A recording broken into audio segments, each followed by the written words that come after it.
ካሜራማኑ ብዙ ሆኖ ነው የሄዱት የነበረው። ሲሄድ ጊዜ ደውላ እንዲመጣ ያደረገችው ሴት ለምንድን ነው ካሜራ ይዘህ የመጣኸው? ለምንድን ነው የናል ህዝብ ይዘህ የመጣኸው? ለምን ፖሊሶች ይዘህ የመጣኸው ነው ያለችው። ወደድሽም ጠላሽም አሁን ማን እንደሆነ መስፍን ነው ወይ እዚህ ጋር ያለው ወይ ማን ነው ብሎ ሲጠይቃት እሱ አይደለም አቶ አለማየሁ ይባላል ብላ ነው ይዛው የገባችው። ለካተማ አቶ አለማየሁ የሚባለው ሰውዬ ከየት እንዳየ አላቅም። ብዙ ሆኖ እንደመጡ ሲያቅ ተደበቀ። እዛው ቤት አንድ ክፍል ተደብቆ የልጁ የለም ከቤት ወጥቷል ብለህ ንገረው ብሎ አውርቶት ነው የተደበቀው ነበረው። መጀመሪያ ልጁም ከዛ ነስራይን እዛ ሲገባ የለም አባቴ በሳምንት አንዴ ነው የምመጣው የት እንደሄደ አላቅም ምናምን ብሎ ካደ። ልጅቷን ደግሞ ፊት ለፊት ተናገረች። አሁን አንድ ላይ አይደለም ወይ ቁጭ ያላችሁ ተነበረው? ለምንድነው ህይወቴ ያልሆነ ቦታ እንዲጣል ወንጀል ውስጥ እንደገባ ህይወቴ እንዲመሳሰቅ ለምንድነው የምታረጉት? አሁን አንተና አባትህ እዚህ ጋር ቁጭ ብላችሁ አይደለም ወይ ሂጂ የብቻው መሆኑን አረጋግተሽ የብቻው ከሆነ ይዘሽው ነይ ብላችሁ የላካችሁኝ ለምንድነው እንዲህ ነገር የምታረጉት ብላ እሷ ማፋጠጠችው። ከዛ ልጁም ያው በመስፍን ጉዳይ የሚሰሩ ሰዎች የምታውቁ ከሆነ ሁሌ ጉልበት ነው የሚፈልጉት። በቃ የሆነ ጉልበት፣ ፍቅር የሚባል ነገር አያውቁም። ጭራሽ ፍቅር የሚባል ነገር አያውቁም። ሁሌ ልህ በመጨረሻ ሲያስፈራራው ጊዜ በቃ አባቴ እንዳትናገር ብሎኝ ነው እዛ ክፍል የተደበቀው፣ ተናገር እዛ ክፍል ገብቶ ነው የተደበቀው ብሎ ተናገረው። ምስጢር አወጣ። እሱም ደግሞ ለምን ሰው ይዘህ መጣ? እኔ ህይወትህ ላድን ብዬ ነው። ህይወትህ መጥፎ አደጋ ላይ ነው ያለው። ቤተሰቦች አደጋ ላይ ነው ያሉት። ከመስፍን ያለህ ነገር ከአሁን በኋላ ማቆም አለብህ። ከዚህም በፊት ብዙ አደጋ ደርሶብሃል። አሁንም ያው ነው። እጅ መስጠት አለብህ ነው ያለው። ግን መስፍን እጅ መስጠት ነው ያለበት እንጂ የነስራይንና ዘላለም መቼ መጃ አይሰጡም። ስለፈራ አይደለም በየጊዜው ድርድር የሚልከው፣ በየጊዜ ሽማግሌ የሚላከው፣ በየጊዜ ሊደራደር የሚፈልገው መስፍን ባይሸነፍማ በየጊዜ እንደራደር ብሎ እንትን አይል ነበር። አሁን እርግጠኛ ነኝ ልዑልን ልታስወግዱት ወይስ ይሄ ስራ እንዳይሰራ መልሳችሁ ልታግዱት ወይ ህይወቱ ልታጠፉት ነው። የብቻህና አሉት እንጂ የብቻህና አለው ብሎ መልእክት አስተላልፉለት እንጂ እውነትም ሊመክረው አይደለም። ሆነም ቀረ ከዚህ ጉዳይ ውጣ፣ ይቅርብህ። ቪዲዮህን እንዳለ የተከታተልኩኝ ነበር። ያልሆነ ነገር ነው ያደረግከው። ሚዲያ በሙሉ ውሸት ነው ያናፈስከው። እንደዛ አድርግ። ከዚህ ጉዳይ ላይ ውጣ። ሰውየው ያለበት ቦታ በሙሉ አውቋችሁታል። ሆቴሉ በሙሉ አውቋችሁታል። ጉድጓዱ በሙሉ ገብታችኋል። ስለዚህ መውጫና መግቢያ ከልክላችሁታል። ይህ ሰውየው ይኑሩበት፣ ምንም አይነት ወንጀል አይሰራም። እናንተ አርፋችሁ ተቀመጡ። ቤተሰባችሁም ማስተዳደር አለባችሁ። ህይወታችሁ መቀጠል አለባችሁ። መስፍን ተውት ብሎ ሊመክረው ነው አቶ አለማየሁ የሚባለው። አቶ አለማየሁ ደግሞ የነ ማህሌትና የነሱ ንብረት ገጠር ላይ የቡና ማሳቸውን የሚያስተዳድር አንደኛ የመስፍን ዋና የሚባለውን ነበረ። ግን እዛ የማሳ ቦታው ህግ ሰው ሂዶ ሲያጣራ በአሁን ሰዓት የነሱ ንብረት በሙሉ ህግ ያስመለስ እንደሆነ ነስራይን ብዙ ጊዜ ተናግሮ ነበረ። በሚያጣራበት ሰዓት እዛ ሂዶ ህግ አካላትን በሚፈትሽበት ሰዓት ነው አምልጦ ወደ አዲስ አበባ የመጣው። አሁን ያቀረቡት ምንድን ነው? ለአንተ 10 ሚሊዮን የዘላለም 10 ሚሊዮን እንስጣችሁና ወይም የቲቪ ጋዜጠኝነት ወይ የሆነ ስራ ክፈቱ፣ ከዚህ ስራ ውጡ። ይሄ ስራ ያዋጣችሁም ድካም ብቻ ነው።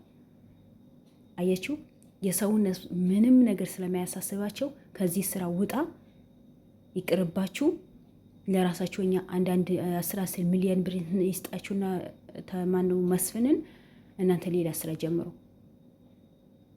ያንተ ነፍስ እኮ በ10 ሚሊዮን ብር ይገዛው ወይ በብር ትቀይረዋለህ? እንዴት ይቀይረዋል? የራሳቸውን ነፍስ ያንገበግባቸዋል። የራሳቸው ቤተሰብ ሲነካ አይወዱም። ግን የሌላ ሰው ቤተሰብ ምንም ቢሆን ህይወቱ ቢጠፋ ምንም ቢባል ምንም አይመስላቸውም። እነሱ በመስፍን ዙሪያ ያሉ በሙሉ እንደ መስፍን አረመኔ፣ ጨካኝ፣ የሰውን ህይወት ማያሳስባቸው ብርና ብር ብቻ፣ አይምሯቸው በብር የተደፈነ፣ አይምሯቸው በብር የቆሸሸ የሆኑ ሰዎች ናቸው ያሉት።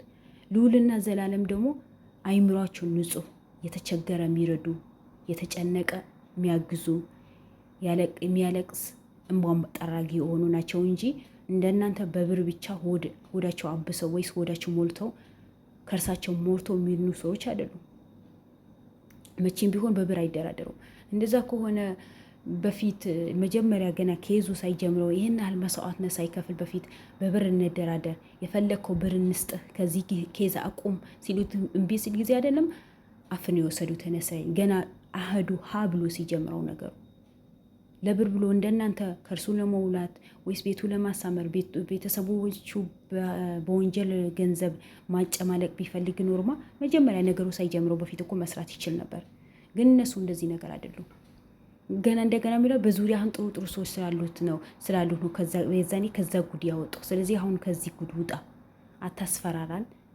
እንዴ ስለፈራ አይደለም እንዴ መስፍንን በየጊዜ ሽምግልና የሚልከው በየጊዜ ድርድር የሚልከው በየጊዜ ስለፈራችሁ አይደለም። አሁንም ቢሆን መስፍን ተገኝቶ ለእጁ ያገኛል። መቼም ቢሆን ዘላለም ሆነ የነስራይን ይሄ ጉዳይ አይተውትም።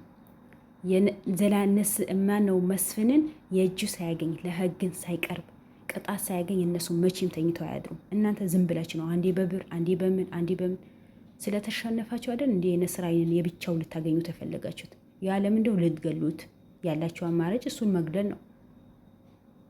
እሱን ማስወገድ ነው። ከዚህም በፊት እኮ በመስፍን ዙሪያ ያለ የሆነ ሰው ተይዞ እኛ ስራችን የምንሰራው አንተ ለማስወገድ ብቻና ብቻ ነው እኮ ብለዋል።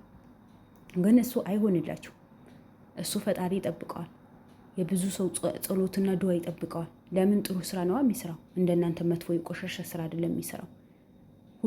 በሁሉም ቦታችሁ እንደተከበባችሁ ስላወቃችሁ ሁሉም ሰው መንግስቱ ሆነ ህግም ሆነ እነ ነስራይን ዙሪያችሁ ክብብ እንዳሉ ስላወቃችሁ መግቢያና መውጫ ቀዳዳ ሲየላችሁ ነው አሁን ድርድር የምታቀርቡት። በብር የሚደራደሩ እንደናንተ በብር የሚሸነፉ ይመስላችኋል? አሁን ቢሆን ዘላለም ሆነ የነስራይን እንዲህ ጥሩ ስራ ከመስራታችሁ ወደ ኋላ የሚባል ነገር መቼም የለም። ወደፊት እንጂ ወደ ኋላ የሚባል ነገር የለም።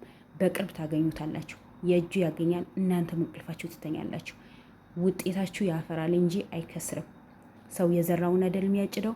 እሱን ባዶውን ያገኛል። እናንተ ደግሞ የዘራችሁ ጥሩ ነገር አጭዳችሁ ደስተኛ ሆናችሁ ቤታችሁ ትገባላችሁ፣ ውጤታማ ትሆናላችሁ። እሱ ደግሞ አባዳ ፋሽ ነው የሚሆነው።